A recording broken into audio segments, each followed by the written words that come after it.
love shortbread cookies. They're crisp and rich and made simply with butter, sugar, and flour are an absolute taste of heaven. I'll start you off with the basics, a vanilla bean Spritz shortbread cookie. Then I'll be able to move you up a level and share my recipe for Scottish Pan Shortbread. After that, I know you'll be ready to take on the challenge of individual chocolate raspberry Napoleons, chocolate shortbread cutout cookies layered with cream and fresh berries. And for that little something extra, decorated cutout cookies topped with a flooded royal icing. So let's start things off with the basics, the vanilla bean Spritz shortbread cookies. Now, shortbread cookies, no matter what style, share a few common traits. First, a high proportion of butter. Second, they have no egg in them. And third, no leavening, baking powder or baking soda. So it relies on the simple ingredients of butter, sugar, and flour to bring them together. The vanilla bean shortbread cookies start with 1.25 cups of unsalted butter, and this has been softened up to room temperature. Make sure it's very, very soft because you have to be able to spritz or pipe these cookies. In addition to the butter, I'm using 1 cup of icing sugar, and it's got a fine texture to it. And that really speaks to the fine texture of this particular shortbread recipe. I'll sift that before I add it to the butter.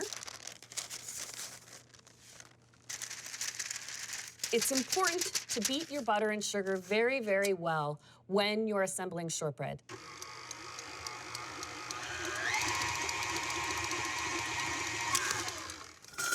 You want to be sure to mix it on high speed for about 3 minutes.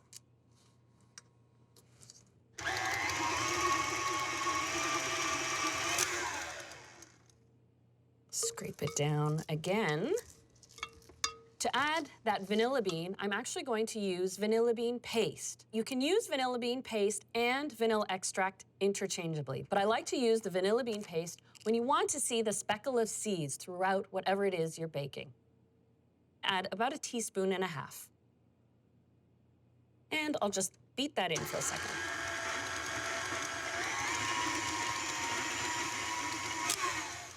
Now for the dry ingredients, 1.5 cups of all-purpose flour. And I'll measure out 1/3 cup of cornstarch. You know how a good shortbread sort of snaps on the tip of your tongue and then melts away into nothingness? It's the cornstarch that makes that happen. And to balance out the flavors, just 1/4 teaspoon of salt.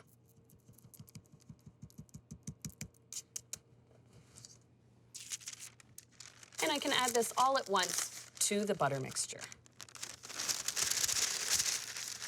I'll start mixing this on low speed to start and then increase it.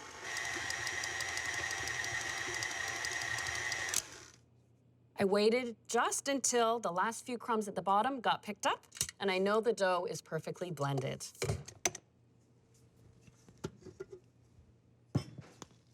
It's a soft, pliable dough, nice and smooth. Now it's time for the spritz in the Spritz shortbread cookie, a piping bag fitted with a large star tip.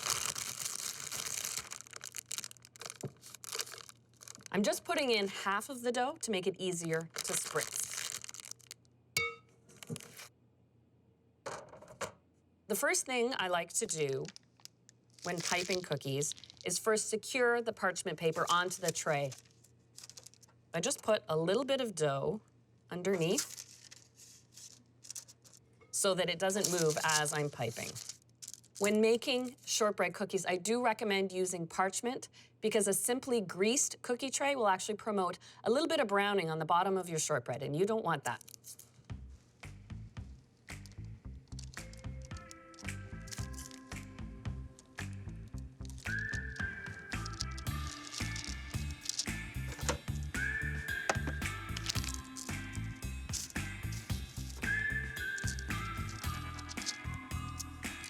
And there we go.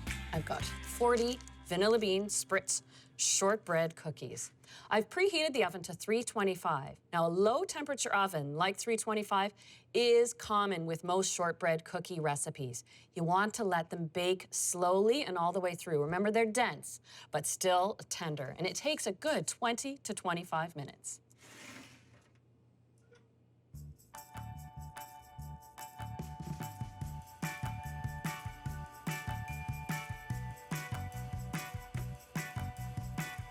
can really smell that vanilla bean. It's important to let the shortbread cookies cool completely on the baking tray before you lift them.